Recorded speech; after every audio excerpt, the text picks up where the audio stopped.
بسم اللہ الرحمن الرحیم۔ ڈیئر اسٹوڈینٹس، السلام علیکم۔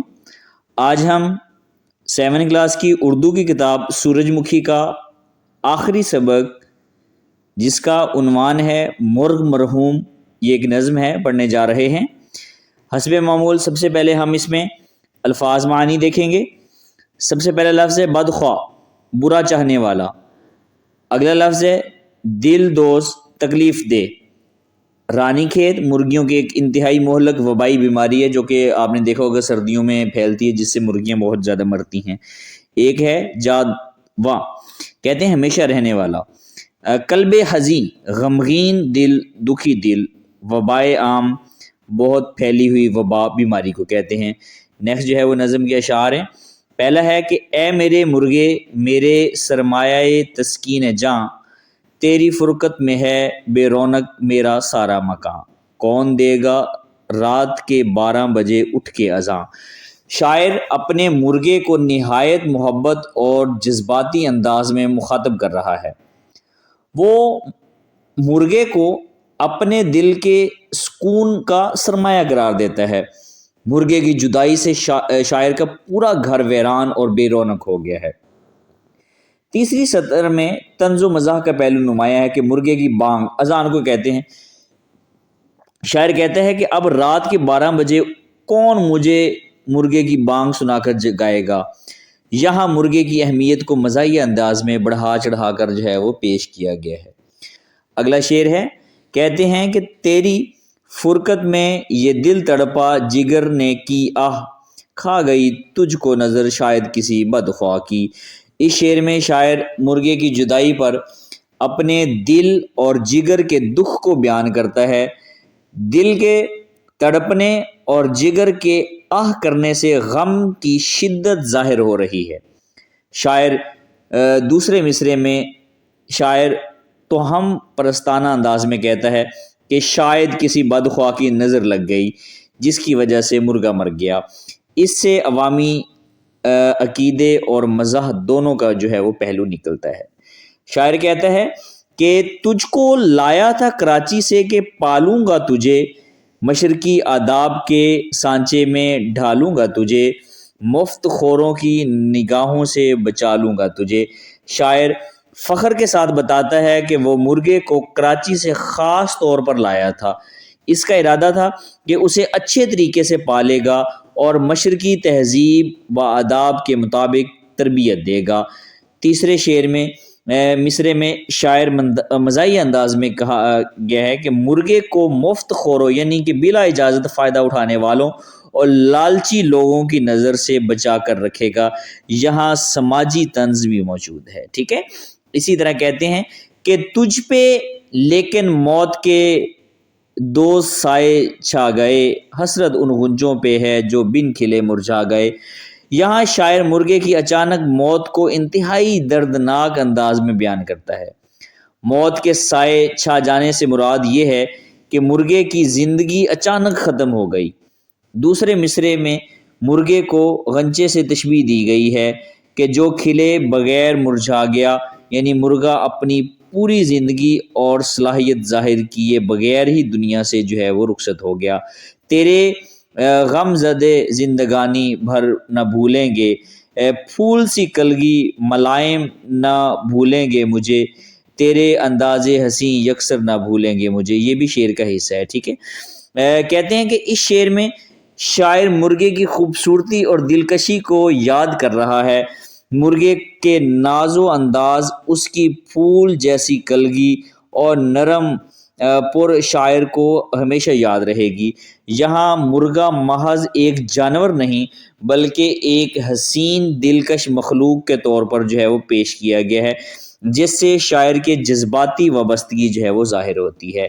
اگلا شعر ہے کہ چھوڑ کر مجھ کو تو دستے دا محشر میں ہے، تیرا ڈربہ تجھ سے بہتر ہے کہ میرے گھر میں ہے۔ اس شعر میں شاعر طنزیہ اور جذباتی انداز میں کہتا ہے کہ مرغا تو قیامت کے دن خدا کے حضور چلا گیا ہے، مگر اس کا ڈربہ، مرغی خانہ جس میں وہ رہتا تھا، اب بھی شاعر کے گھر میں موجود ہے۔ اس سے شاعر کے دل کی انتہائی اور خالی پن کا احساس ہوتا ہے کہ مرغا تو چلا گیا لیکن اس کی یادیں جو ہے وہ ابھی بھی باقی ہیں۔ کہتے ہیں کہ میں وبائے عام سے تجھ کو بچاتا رہ گیا، تجھ کو کتنے قیمتی شربت پلاتا رہ گیا، تجھ کو رانی کھیت کے ٹیکے لگاتا رہ گیا۔ یہاں شاعر اپنے مرغے کی دیکھ بھال کا ذکر کرتا ہے۔ وہ کہتا ہے کہ وہ اسے وباؤں سے، بیماریوں سے بچاتا رہا، مہنگے مہنگے شربت پلاتا رہا اور مختلف دوائیں اور ٹیکے جو ہے وہ لگواتا رہا۔ اس سے شاعر کی محبت، فکر اور مبالغہ امیز دیکھ بھال جو ہے وہ ظاہر ہوتی ہے، جو نظم کی مزاح کو جو ہے وہ مزید کیا کر دیتی ہے، بڑھا دیتی ہے۔ ٹھیک ہے، اور اسی طرح نیکسٹ ہے میرے انجیکشن تجھے لطف فنا دینے لگے، جن پہ تکیہ تھا وہی پتے ہوا دینے لگے۔ اس شعر میں طنز کا نہایت ہی خوبصورت انداز ہے۔ شاعر کہتا ہے کہ جو انجیکشن وہ مرغے کو بچانے کے لیے لگوا رہا تھا وہی اس کی موت کا سبب بن گئے۔ دوسرے مصرے میں کہا گیا کہ جن پتوں سہاروں پر وہ بھروسہ کیے ہوئے تھا وہی ہوا دینے لگے، یعنی بیکار ثابت ہوئے۔ یہاں انسانی بے بسی اور قسمت کا کھیل جو ہے وہ ظاہر کیا گیا ہے۔ اگلا شعر ہے، داستان مرغ ایک درد نہاں ثابت ہوئی، یہ پریشانی نشاط دشمناں ثابت ہوئی، دوستوں کو ہر تسلی رائگاں ثابت ہوئی۔ شاعر کہتا ہے کہ مرغے کی کہانی اس کے لیے ایک چھپا ہوا گہرا دکھ بن گئی، اس کی یہ پریشانی دشمنوں کے لیے خوشی کا سبب بنی، دوستوں کی طرف سے دی گئی تسلیاں بھی بیکار ثابت ہوئیں۔ اس سے انسانی نفسیات، حسد اور ہمدردی کے رویوں کی طرف جو ہے وہ اشارہ ملتا ہے۔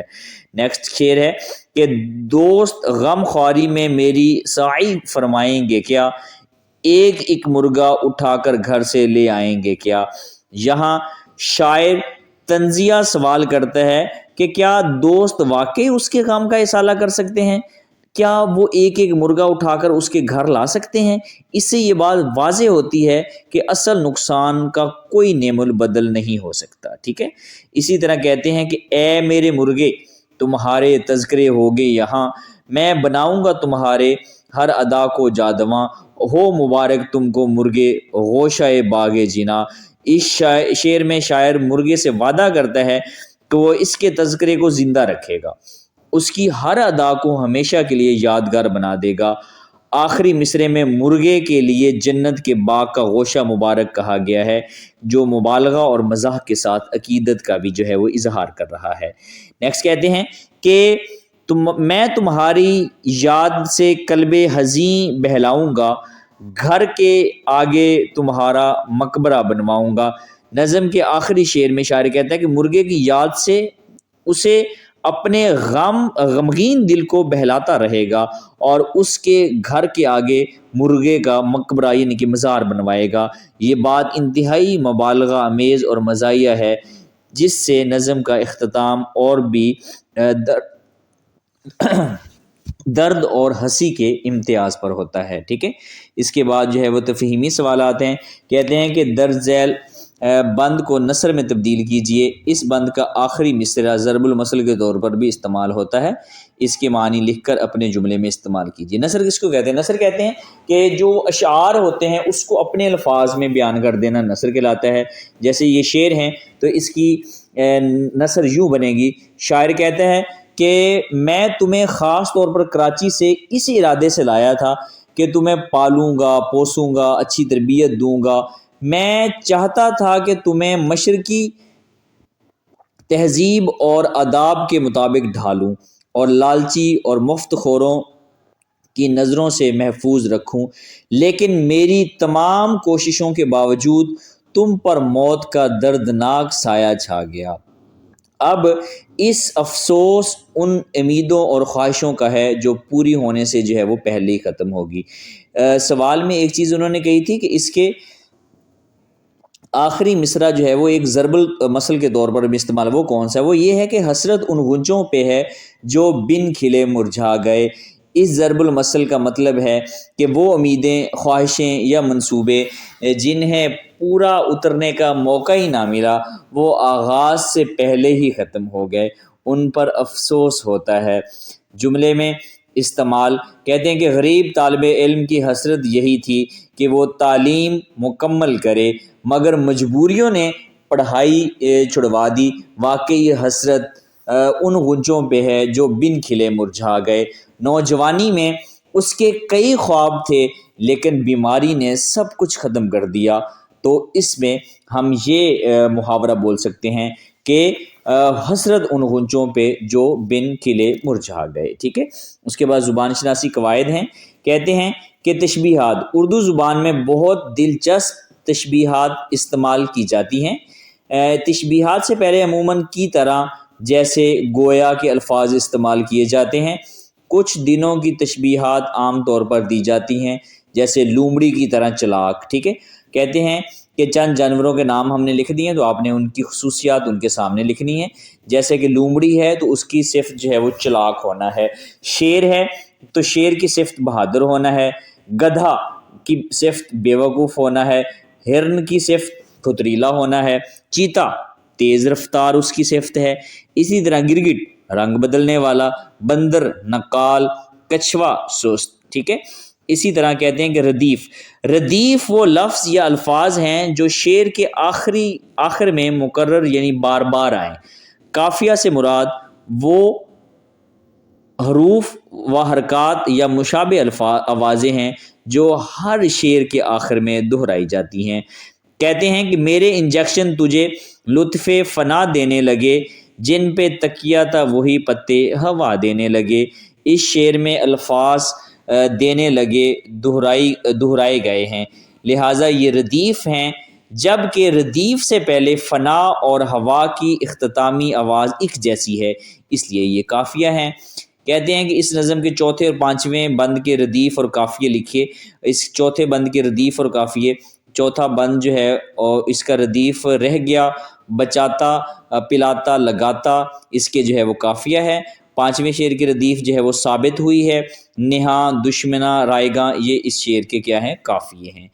آخر میں کہتے ہیں کہ اس نظم کے چوتھے بند کی تشریح شاعر کے حوالے سے کے ساتھ کیجئے. اسد جعفری جو اس کے شاعر ہیں وہ اس بند میں مرحوم مرغے کی خوبصورتی، دلکشی اور دل کو لبھانے والی اداؤں کو یاد کر کے اپنے غم کا اظہار کرتی ہے. شاعر کہتا ہے کہ مرغے کی نازک کلگی، اس کے انداز، اس کی شوخ چالیں وہ ساری زندگی نہیں بھولے گا. یہ اشعار دراصل مبالغہ اور طنز کا خوبصورت نمونہ ہے، کیونکہ ایک معمولی جانور کی صفات کو اس انداز میں بیان کیا گیا ہے جیسے وہ بہت عظیم ہستی ہو. اس بند کے ذریعے اسد جعفری نے انسانی فطرت پر طنز کیا ہے کہ انسان بسا اوقات معمولی چیزوں سے بھی غیر معمولی جذبات وابستہ کر لیتا ہے اور پھر ان کی جدائی پر حد سے زیادہ کیا کرتا ہے؟ افسوس کرتا ہے. اگلا کہتے ہیں کہ ان الفاظ کو اپنے جملوں میں استعمال کیجئے. سب سے پہلا لفظ ہے بدخواہ.